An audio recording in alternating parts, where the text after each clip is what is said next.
आज के इस वीडियो में हम आपके लिए लेकर आए हैं भारतीय संविधान सभा से संबंधित प्रतियोगी परीक्षाओं में पूछे जाने वाले 30 अति महत्वपूर्ण प्रश्न उत्तर। इस टॉपिक पर डिटेल में एक वीडियो बना हुआ है जिसका लिंक इस वीडियो के डिस्क्रिप्शन बॉक्स में दिया हुआ है। तो अगर आप पहले उस वीडियो को देख लेते हैं तो आसानी होगी आपको आगे के प्रश्न समझने में और उसका सही उत्तर देने में। तो जाइए पहले आप उस वीडियो को एक बार देख लीजिए। आप इस वीडियो का फ्री पीडीएफ फाइल भी डाउनलोड कर सकते हैं जिसका लिंक इस वीडियो के डिस्क्रिप्शन बॉक्स में दिया हुआ है, या तो फिर आप मेरा टेलीग्राम ग्रुप ज्वाइन करके वहां से भी फ्री में आसानी से इसका पीडीएफ फाइल प्राप्त कर सकते हैं। टेलीग्राम ग्रुप ज्वाइन करने का लिंक भी इसी वीडियो के डिस्क्रिप्शन बॉक्स में दिया हुआ है। ओके, तो चलिए अब हम लोग क्वेश्चन की ओर बढ़ते हैं। और पहला क्वेश्चन है, भारत की संविधान सभा किसके अनुसार गठित की गई? तो भारत की संविधान सभा जो थी जिसने भारतीय संविधान को तैयार किया, कैबिनेट मिशन योजना के अनुसार गठित की गई थी। भारत की संविधान सभा कैबिनेट मिशन योजना के अनुसार जुलाई 1946 ईस्वी में गठित की गई थी। नेक्स्ट क्वेश्चन है question number 2, cabinet mission Bharat कब आया था? तो कैबिनेट मिशन 1946 ईस्वी में भारत आया था। देखिए, कैबिनेट मिशन जो था भारतीय संविधान सभा की स्थापना और तत्कालीन ज्वलंत समस्याओं पर भारतीयों से विचार विमर्श करने के लिए भारत आया था। कब भारत आया था? कैबिनेट मिशन कब भारत आया था? 1946 ईस्वी में भारत आया था। अगला प्रश्न है क्वेश्चन नंबर 3, 1946 का कैबिनेट मिशन 3 मंत्रियों से गठित था। निम्नलिखित में से कौन इसका सदस्य नहीं था? देखिए, कैबिनेट मिशन में मुख्यतः 3 सदस्य थे, sir Stafford Cripps, Lord Pethick Lawrence और एवी अलेक्जेंडर। यहाँ पर लॉर्ड एमरी जो है ये कैबिनेट मिशन के सदस्य नहीं थे। ठीक है, इसका आंसर है ऑप्शन डी, लॉर्ड एमरी ये कैबिनेट मिशन के सदस्य नहीं थे। कैबिनेट मिशन में मुख्यतः कितने सदस्य थे? 3 सदस्य थे, sir Stafford Cripps, Lord Pethick Lawrence और एवी अलेक्जेंडर। एक चीज और कि कैबिनेट मिशन का नेतृत्व किसके द्वारा किया गया था? तो आप ये ध्यान में रखिएगा कि कैबिनेट मिशन का नेतृत्व लॉर्ड पैथिक लॉरेंस के द्वारा किया गया था। ठीक है, कैबिनेट मिशन किसके नेतृत्व में भारत आया था? लॉर्ड पैथिक लॉरेंस के नेतृत्व में भारत आया था। नेक्स्ट क्वेश्चन है क्वेश्चन नंबर 4, कैबिनेट मिशन योजना के अनुसार संविधान सभा में कुल कितने सदस्य होने थे? तो कैबिनेट मिशन योजना के अनुसार संविधान सभा में कुल 389 सदस्य होने थे। 389 सदस्य निश्चित किए गए थे, जिनमें 292 ब्रिटिश प्रांतों के प्रतिनिधि थे, 4 मुख्य कमिश्नरी क्षेत्रों के प्रतिनिधि थे और 93 देशी रियासतों के प्रतिनिधि शामिल थे। नेक्स्ट क्वेश्चन है क्वेश्चन नंबर 5, प्रस्तावित मूल संविधान में कुल सदस्यों का विभाजन किस प्रकार होना निश्चित हुआ था? तो अभी जैसा कि पीछे मैंने आपको बताया कि संविधान सभा के सदस्यों की कुल संख्या कितनी निश्चित की गई थी? 389 निश्चित की गई थी, जिनमें ब्रिटिश प्रांतों के 292 प्रतिनिधि, मुख्य कमिश्नरी क्षेत्रों के 4 प्रतिनिधि और देशी रियासतों के 93 प्रतिनिधि थे। ठीक है, तो यहाँ पर इस क्वेश्चन का आंसर हो जाएगा उपर्युक्त सभी। अगला प्रश्न है क्वेश्चन नंबर 6, संविधान सभा में प्रत्येक प्रांत की आवंटित सदस्य संख्या निर्धारित करने के लिए एक प्रतिनिधि कितनी जनसंख्या के अनुपात में था? तो एक प्रतिनिधि 10 लाख व्यक्ति की जनसंख्या के अनुपात में था। देखिए, प्रांतों या देशी रियासतों को उनकी जनसंख्या के अनुपात में संविधान सभा में प्रतिनिधित्व दिया गया था। साधारणतः जो है 10 लाख की आबादी पर एक स्थान का आवंटन किया गया था। नेक्स्ट क्वेश्चन है क्वेश्चन नंबर 7, संविधान सभा में किस देशी रियासत के प्रतिनिधि ने भाग नहीं लिया था? संविधान सभा में किस देशी रियासत के प्रतिनिधि ने भाग नहीं लिया था? तो इसका आंसर है ऑप्शन डी, हैदराबाद। हैदराबाद एक ऐसी देशी रियासत थी जिसके प्रतिनिधि संविधान सभा में सम्मिलित नहीं हुए थे, भाग नहीं लिए थे।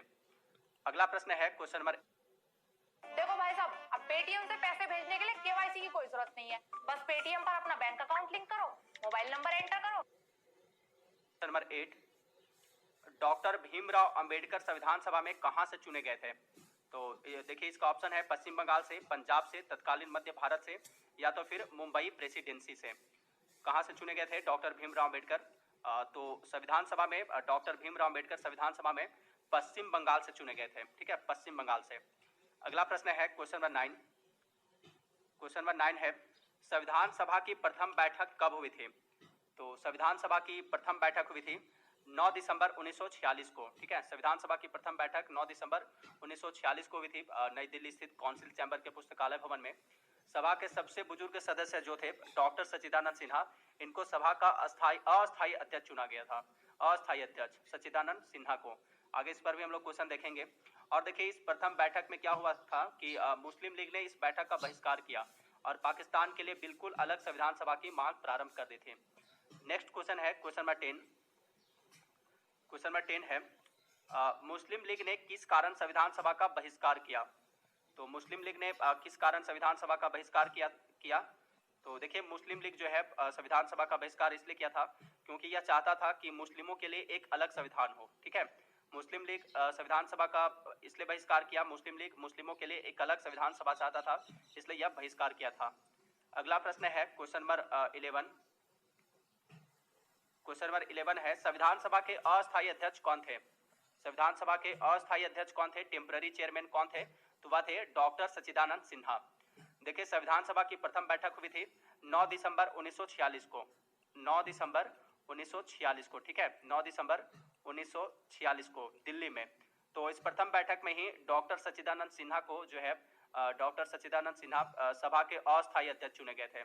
9 दिसंबर के जस्ट एक दिन बाद 11 दिसंबर 1946 को ही 11 दिसंबर 1946 को ही संविधान सभा की दूसरी बैठक हुई। इस बैठक में डॉक्टर राजेंद्र प्रसाद को सभा के अस्थायी अध्यक्ष चुने गए। डॉक्टर राजेंद्र प्रसाद 11 दिसंबर 1946 को सभा के अस्थायी अध्यक्ष चुने गए और 9 दिसंबर को प्रथम बैठक हुई थी 1946 में, जिसमें डॉक्टर सच्चिदानंद सिन्हा अस्थायी अध्यक्ष टेम्पररी चेयरमैन चुने गए थे। परमानेंट चेयरमैन जो है डॉक्टर राजेंद्र प्रसाद थे संविधान सभा के। एक क्वेश्चन एग्जाम में इस तरह से भी पूछा जाता है कि संविधान सभा के उद्घाटन अधिवेशन की अध्यक्षता या प्रथम अधिवेशन की अध्यक्षता किसने की थी? तो उद्घाटन अधिवेशन जो कि 9 दिसंबर 1946 को हुआ था, या तो फिर कह सकते हैं कि प्रथम अधिवेशन हुआ था 9 दिसंबर 1946 को। तो इस बैठक की अध्यक्षता किसने की थी? डॉक्टर सच्चिदानंद सिन्हा ने की थी। ठीक है, डॉक्टर सच्चिदानंद सिन्हा ने। अगला प्रश्न है क्वेश्चन नंबर 12। संविधान सभा के अस्थायी अध्यक्ष कौन थे? संविधान सभा के अस्थायी अध्यक्ष कौन थे? तो वह थे डॉक्टर राजेंद्र प्रसाद। ठीक है, और अस्थायी अध्यक्ष कौन थे? डॉक्टर सच्चिदानंद सिन्हा थे। अस्थायी अध्यक्ष परमानेंट चेयरमैन थे डॉक्टर राजेंद्र प्रसाद और टेम्पररी चेयरमैन चुने गए थे प्रथम अधिवेशन में डॉक्टर सच्चिदानंद सिन्हा। ठीक है, अगला प्रश्न है क्वेश्चन नंबर 13।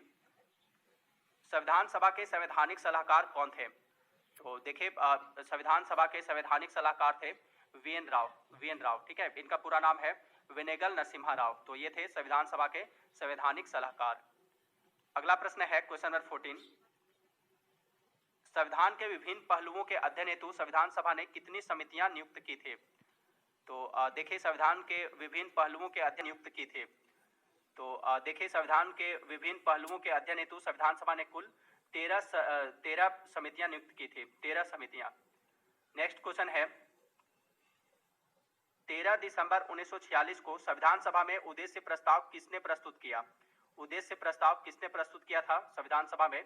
तो वह प्रस्तुत किया था पंडित जवाहरलाल नेहरू ने। ठीक है, पंडित जवाहरलाल नेहरू ने प्रस्तुत किया था। फिर यह पास कब हुआ? तो देखिए, यह पास हुआ था 22 जनवरी 1947 को। 22 जनवरी 1947 को यह पास हुआ था, 22 जनवरी 1947 को। 13 दिसंबर 1946 को संविधान सभा में उद्देश्य प्रस्ताव प्रस्तुत किया था पंडित जवाहरलाल नेहरू ने। फिर उसके बाद 22 जनवरी 1947 को